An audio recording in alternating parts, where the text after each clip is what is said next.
পুলিশের উর্দি দেখলেই সাধারণ মানুষ একটা আলাদা ভরসা খোঁজে। বিপদে পড়লে থানায় যাবে, আইন রক্ষা করবে যারা, তাদেরই তো বলে পুলিশ। কিন্তু যখন সেই পুলিশের পকেট থেকে করকরে 500 টাকার বান্ডিল বেরোয়, আর সেটাও ঘুষের টাকা, তখন শুধু একজন অফিসার নয়, গোটা ব্যবস্থায় প্রশ্নের মুখে দাঁড়ায়। এরাই সব পুলিশের নাম খারাপ করে, এই কথাটা সোশ্যাল মিডিয়া থেকে চায়ের দোকান সর্বত্রই শোনা যাচ্ছে। কারণ ঘটনাটা সাধারণ নয়, হাতে নাতে ধরা পড়েছেন এক সাব ইন্সপেক্টর। উর্দি পড়ে লক্ষ লক্ষ টাকা হাতানোর খেলায় শেষ পর্যন্ত ফাঁসলেন নিজের জালে।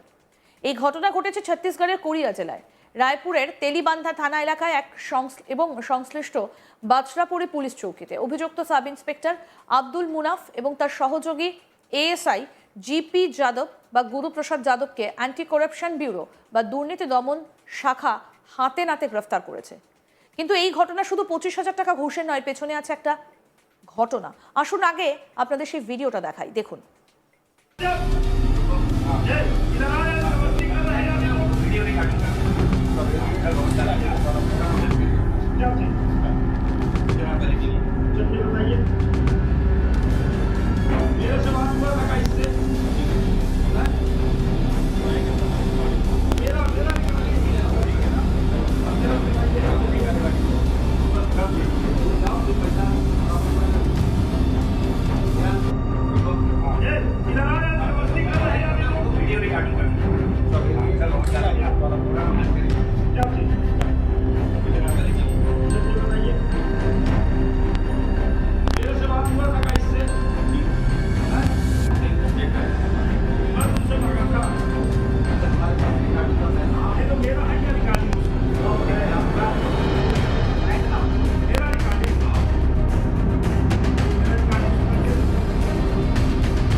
এর পেছনে আছে একটা মৃত্যু, একটা গ্রামের আতঙ্ক, পুলিশের হুমকি, আর তার সঙ্গে রয়েছে আইনের অপব্যবহারের অভিযোগ।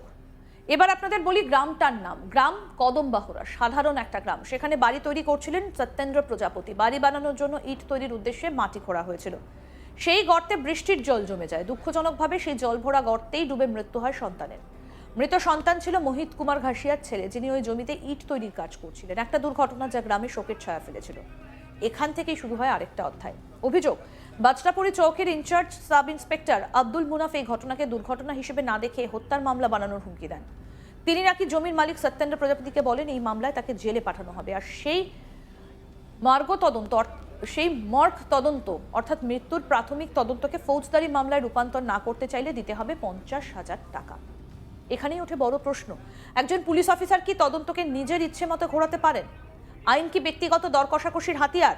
গ্রাম্য অনুরোধ, কান্নাকাটি, অনুনয়, শেষ পর্যন্ত কথাবার্তা নেমে আসে 25,000 টাকায়। প্রথম কিস্তি হিসেবে সেই 25,000 টাকা দেওয়ার কথা হয়। দেখুন, কর করে তার পকেট থেকে বের হচ্ছে 500 টাকার নোট। বাধা দিচ্ছেন অভিযুক্ত এসআই। দেখুন ভিডিওটা।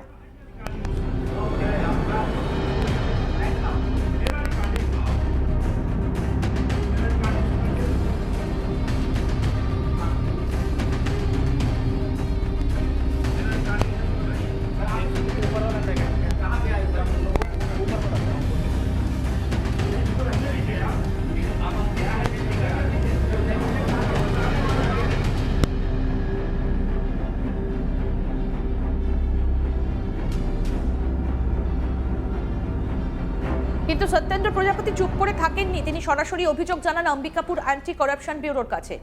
এই সিদ্ধান্তই পুরো ঘটনাটাকে ঘুরিয়ে দেয়।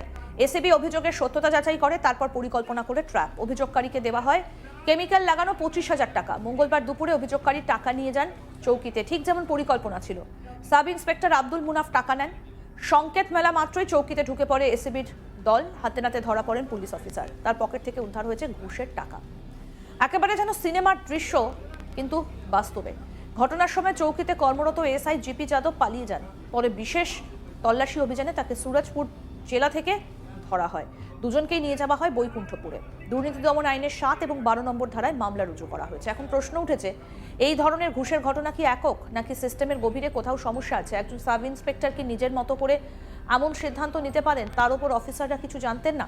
এসিবি অবশ্য বলছে তদন্ত চলছে, আরও তথ্য সামনে আসতে পারে।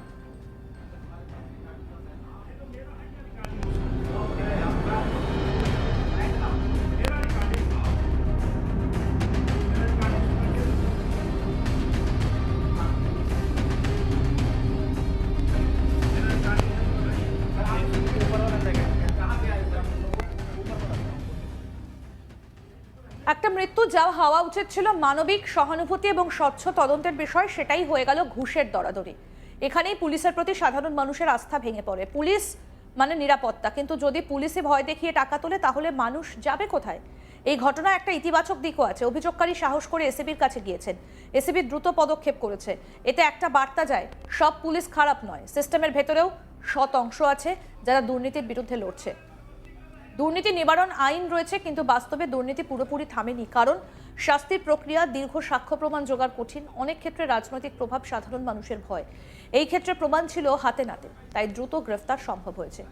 এবার আসি গ্রামে এখন কি অবস্থা সেই বিষয়। একদিকে শিশুহারার পরিবার, অন্যদিকে জমির মালিকের স্বস্তি, কারণ অন্তত মিথ্যে মামলার ভয় কাটলো। কিন্তু পুলিশের ভাবমূর্তি সেটা বড় আঘাত পেল। একজন অফিসারের জন্য পুরো থানার ওপর সন্দেহ তৈরি হয়। অনেক সময় বলা হয় নিচুতলার পুলিশদের ওপরের চাপ থাকে, মামলা ম্যানেজ করতে হয়, টার্গেট পূরণ করতে হয়। তবে চাপ থাকলেও ঘুষ নেবার ন্যায্যতা নেই। আইন রক্ষকের কাছে নৈতিক মানদণ্ড আরও উঁচু হওয়া উচিত। এই ঘটনা একটা শিক্ষা দেয়, ভয় পেলে চলবে না। যদি কোনো অফিসার ঘুষ চান, সরাসরি অভিযোগ করুন। এখন অনেক রাজ্যে অ্যান্টি করাপশন হেল্পলাইন আছে, প্রমাণ সংগ্রহ করুন, রেকর্ড রাখুন। এই ধরনের ঘটনা সামনে আনা জরুরি, কারণ চাপ তৈরি হলে তবেই প্রশাসন নড়ে। সোশ্যাল মিডিয়ায় 500 টাকার বান্ডিল বেরোনোর ছবি ভাইরাল হয়েছে, জনরোষ তৈরি হয়েছে।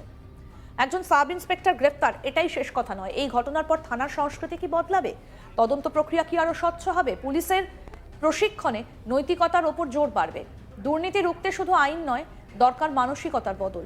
পুলিশের উর্দি সম্মানের, সেই সম্মান রক্ষা করা পুলিশেরই দায়িত্ব। যখন পকেট থেকে ঘুষের বান্ডিল বেরোয়, তখন শুধু একজন অফিসার নয়, গোটা ব্যবস্থাই ছোট হয়ে যায়। তবে আশার জায়গা আছে, কারণ এসিবি দেখিয়েছে কেউ আইনের ঊর্ধ্বে নয়। উর্দি যদি সৎ থাকে, সমাজ নিরাপদ থাকে, আর উর্দির ভেতরে যদি দুর্নীতি ঢুকে পড়ে, তাহলে আইনও প্রশ্নের মুখে দাঁড়ায়।